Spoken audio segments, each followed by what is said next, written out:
देखेंगे यहाँ पे ये मॉडल पेपर एक तरह से है, ये पिछले कई वर्षों से आते हुए क्वेश्चन है, आ रहे हैं कक्षा 10 के बोर्ड परीक्षा, यूपी बोर्ड परीक्षा में। तो यहाँ पे हम पूरा फुल डिस्कशन करेंगे इस क्वेश्चन के विषय में। अब यहाँ पहला क्वेश्चन है कि यदि किसी प्रिज्म से श्वेत प्रकाश के विक्षेपण की क्रिया चित्र बनाकर समझाना है, तो हम एक प्रिज्म लेंगे और इस प्रिज्म से समझेंगे कि क्या है वर्ण विक्षेपण। अब हम बता देना चाहते हैं कि वर्ण विक्षेपण किसे कहते हैं। वर्ण विक्षेपण तो प्रकाश किरणों पर श्वेत प्रकाश का अपने अवयवी रंग में विभक्त हो जाना क्या कहलाता है, वर्ण विक्षेपण कहलाता है। बात समझ में।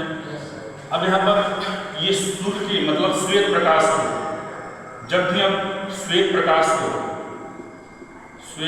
को किसी प्रिज्म से गुजारते हैं, तो देखो ये हमारा एक प्रिज्म है, ABC एक प्रिज्म है। तो ये न्यूटन महाराज ने पहले देखा था, ठीक है, उन्होंने ही ये परिभाषा दिया। अब ये थ्योरी उनका ही है।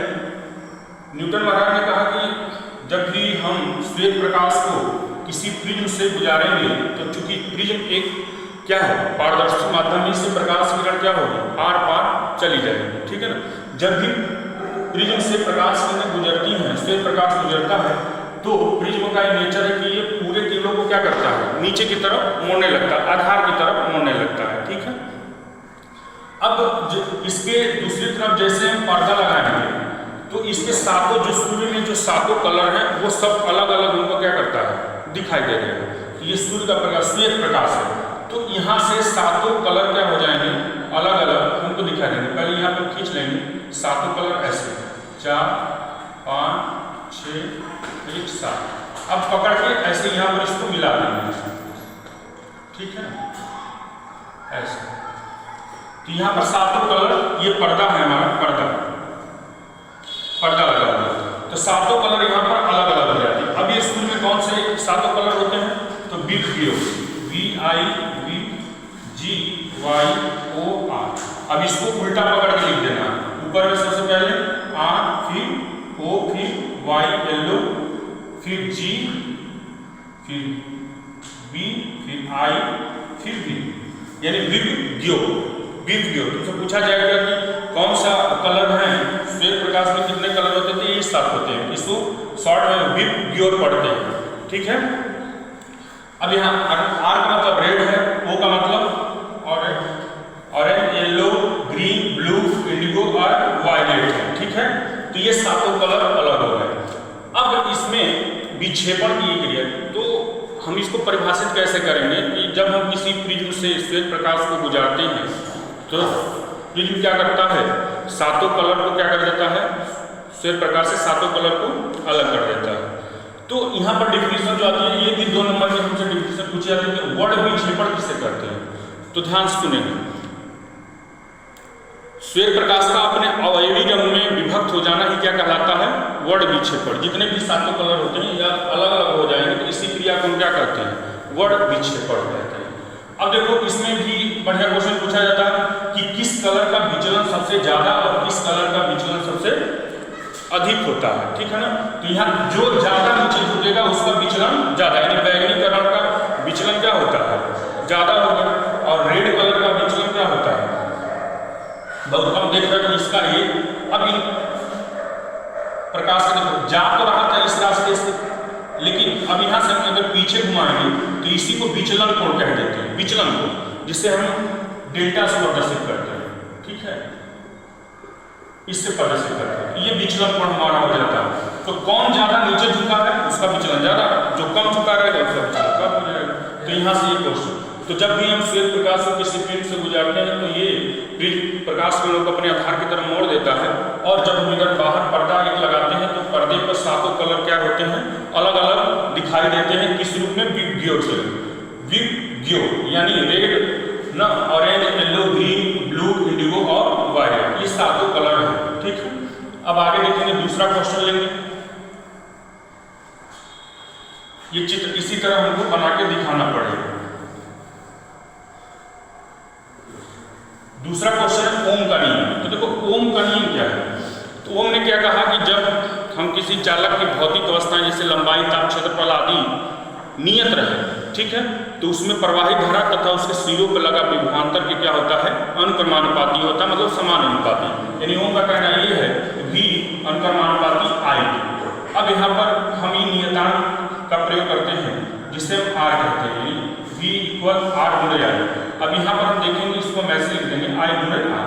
अब R क्या है, तो इसे हम कहते हैं प्रतिरोध है। क्या है ये, प्रतिरोध है। इसका मात्रक क्या होता है, ओम होता है, इसका मात्रक ओम। बस समझ में। प्रतिरोध क्या है, तो जब हम किसी चालक तार में धारा प्रवाहित करते हैं तो चालक तार द्वारा जो धारा का विरोध करते हैं उसी को हम क्या कहते हैं, प्रतिरोध कह लेते हैं। बात समझ में आ गई, ठीक है। तो इस तरह लिखना है। तो ओम का नियम फिर सुन लेंगे कि जब मतलब ओम ने क्या बताया अपने नियम में, यदि किसी चालक की भौतिक अवस्थाएं जैसे लंबाई, ताप, क्षेत्रफल आदि न बदले तो उसमें प्रवाहित धारा तथा उसके सिरों पर लगा विभवांतर के क्या होता है, अनुक्रमानुपाती, यानी V अनुक्रमानुपाती आए, V इक्वल R गुणे I। ये जहाँ ये नियतांक, ये क्या है, नियतांक, नियतांक, ठीक है, इस तरह से। तो ये हमारा ओम का नियम हो गया। ये बार बार आने वाले प्रश्न हैं, बोर्ड परीक्षा में लगभग पूछे जाते हैं हर साल, एक गैप करके हमेशा ही पूछे जाने वाले प्रश्न।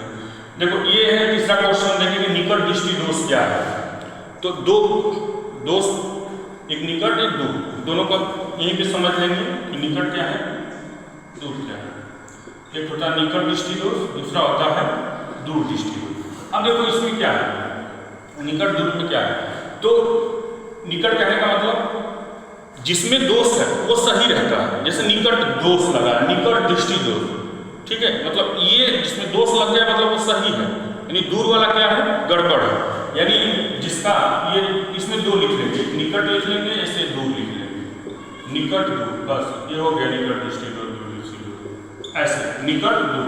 अब देखो निकट दृष्टि दोष हमारा क्या होता है, तो जिस ऐसा दोष जिसमें निकट की वस्तु दिखाई दे परंतु दूर का न दिखाई दे उसे निकट दृष्टि दोष। दूर दृष्टि दोष तो निकट का नहीं दिखाई देता है, दूर का दिखाई देता है। उल्टा बोलना है, सब उल्टी पुल्टी, समझ रहे हो। जिसमें दोष लगेगा वो सही रहेगा और जिसमें दोष नहीं लगे रहेगा, मतलब जिसमें दोष लग जाएगा वो गड़बड़, वो सही है, बाकी दूर वाला गड़बड़।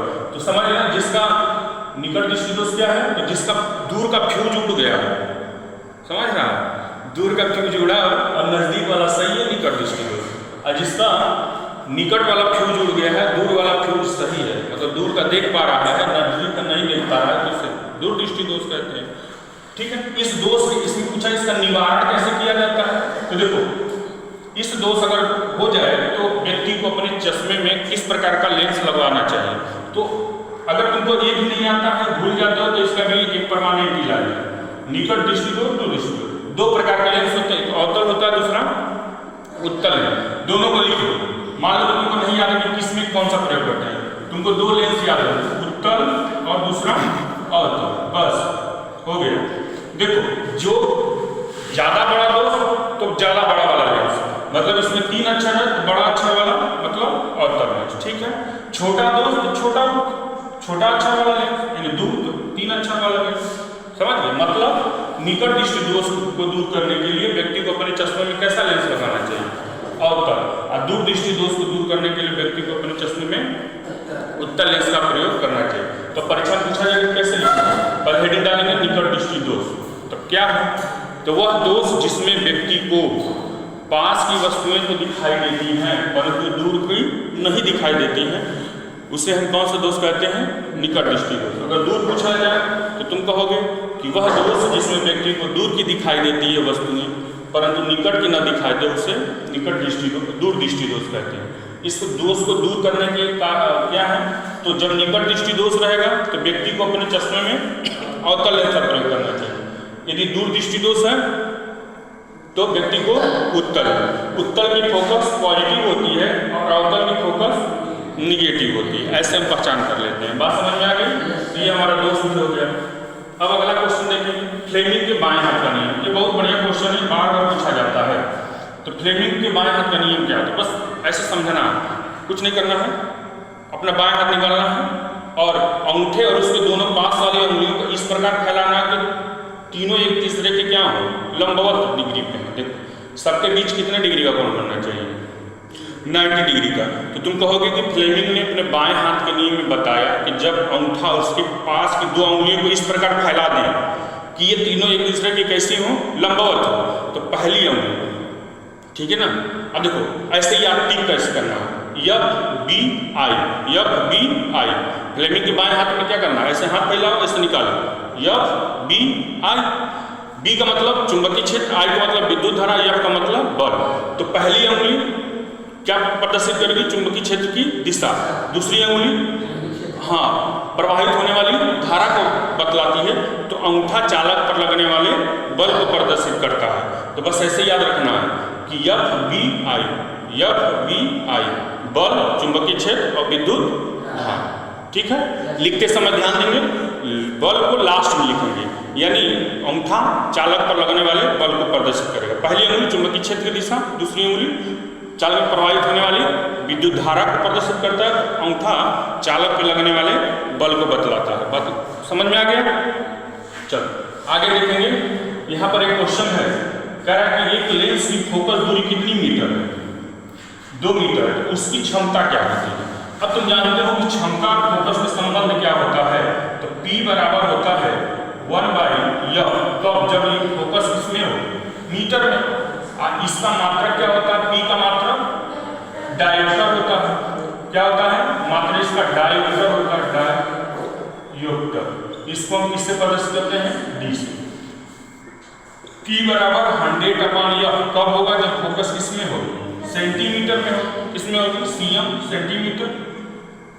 लेकिन यहाँ क्वेश्चन में उनको मीटर दिया हुआ है। तो बस कुछ नहीं करना है, यहाँ पर हम कहेंगे कि फोकस दूरी को F से प्रदर्शित करते हैं। तो मेरी फोकस क्या हो गई, 2 मीटर ना। अब 2 से भाग लगा देंगे एक में, तो यहाँ 0 बढ़ा के 10 में लगाएंगे, 10 हो जाएगा, 2 5 10, यानी क्षमता कितनी हो जाएगी, 0.5 डायोप्टर। या डायोप्टर पूरा लिखो ऐसे, या केवल डायोप्टर, ठीक है। अब क्षमता किसे कहते हैं, तो लेंस द्वारा प्रकाश किरणों को सिकुड़ने और फैलाने के गुण को क्या कहते हैं, लेंस की क्षमता कहा जाता है, पावर, ठीक है ना। पावर उसमें कितना है, वो कितना प्रकाश किरणों को फैला रहा है और कितना सिकोड़ रहा है, ठीक है। इसी गुण को लेंस की हम क्या कहते हैं, क्षमता कहते हैं। तो ये बोलो, ये पूरा समझ में आया। हमने 5 क्वेश्चन लिया। ये यूपी बोर्ड कक्षा 10 के साइंस फिजिक्स में पूछे जाने वाले, लगभग कई वर्षों से पूछे जा रहे हैं, ठीक है। तो ये ठीक समझ में आ गया ना।